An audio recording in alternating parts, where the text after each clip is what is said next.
Hi guys, आज बनवतो आपण पोह्याची रेसिपी. ती कशी बनवतात ती बघूया. 1 वाटी पोहे, 1 वाटी बेसन. ते आपण जरा हे करून घेऊया, पोहे आणि बेसन एकत्र करून घेऊया.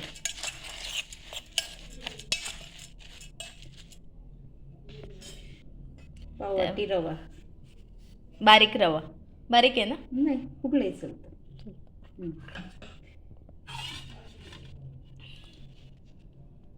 गाजर घेतलेले आपण खिसून ना. हो, खिसून घेतले. अर्धा गाजर आहे. ही जराशी शिमला मिरची कापून घेतलेली बारीक. खिसून घेतलेलं आलं आहे. ही मिरची आहे.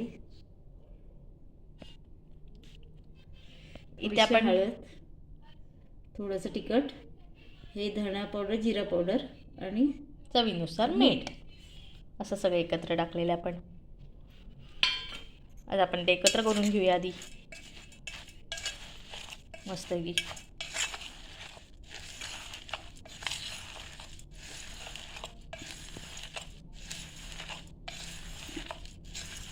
कांदा टाकायचा याच्यात अजून. आपण हे जरा ह्याच्यात कांदा पण नंतर टाकणार. दही टाकतोय त्यात 3-3.5 चमचे, छोटे 3.5 चमचे. 3 झाले का? ते पूर्ण घेतले नाही ना, 3 चमचे. थोडंसं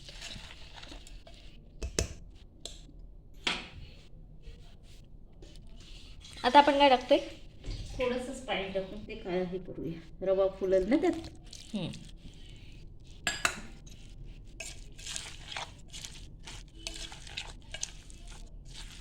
जास्त पाणी नाही टाकायचं, एकदम थोडंसं टाकलेलं आहे.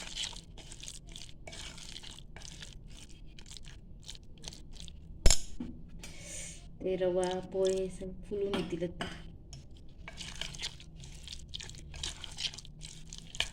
ते आता 5 मिनिटं असं ठेवूया. ओके, कांदा घालतो. आता इथे 5 मिनिटं झालेली आहेत. आता आपण हे टाकतोय कांदा, कोथिंबीर थोडीशी घेतलेली आपण.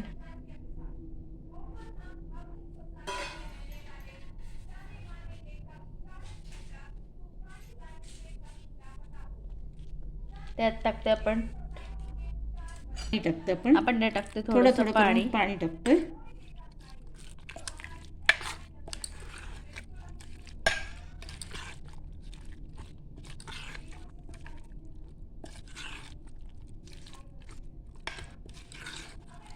पोहे आहेत ना, ते घट्ट बसलं. थोडं करून आता ते करून घेऊ आपण जसं पाहिजे तसं.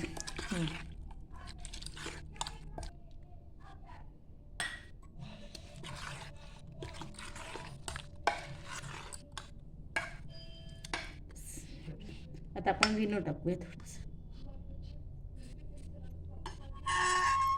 आणि त्याला थोडंसं पाणी टाकूया इनोवर.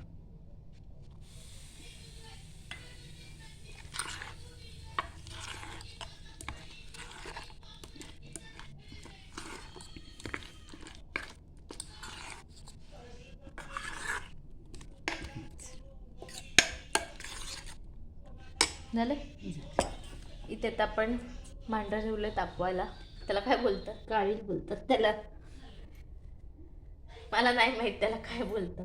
काळी बोलतात. काय त्याला? तुमच्या इथे काय बोलतात कमेंट करून सांगा.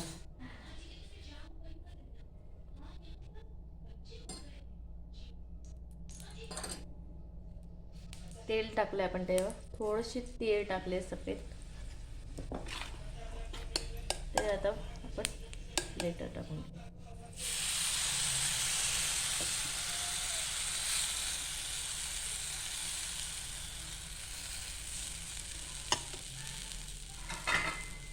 झाकायचे. झाकूया. पण इथे झाकण काढून त्याला पलटी मारून घेऊया. आणि ह्याच्यात थोडे तीळ टाकूया, सफेद तीळ.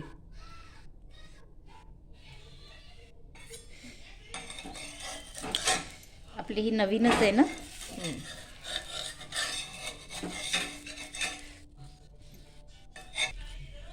त्यात आपण पलटी मारून घेतो. त्यात आपण पलटी मारलेला आहे. आता आपण त्याला त्या साईडून पण शिजून देऊया. थोडं तेल सोडते. झाकली काढते.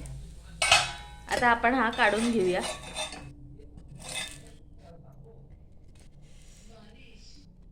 हा बघा इथे काढलेले आहे. पहिलेच केलेत ना म्हणून कळलं, पण हे नाही झालंय असे खूप हे आहेत. आता आपण दुसरं टाकून घेऊया.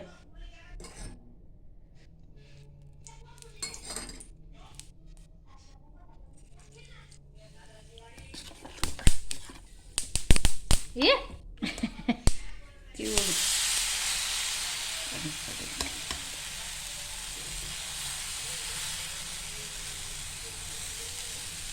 ह्याला पण आता आपण करून घेऊया. आता आपण झाकण काढून घेतोय.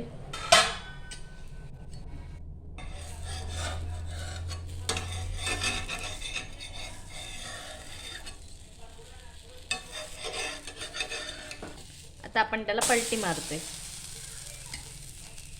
असं तेल सोडून पुन्हा एकदा आपण तेल सोडून घेऊया. आता तर तेल टाकायचं राहिले मध्ये वरती. असू दे. इथे आता आपण काढून घेऊया.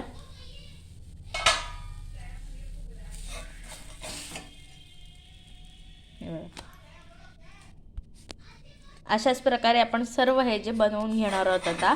तर ही रेसिपी कशी वाटली कमेंट करून सांगा. लाईक करा, शेअर करा आणि सबस्क्राईब करायला विसरू नका. थँक्यू. आणि तसंच या रेसिपीचं नाव काय आहे कमेंटमध्ये तुम्ही सांगा.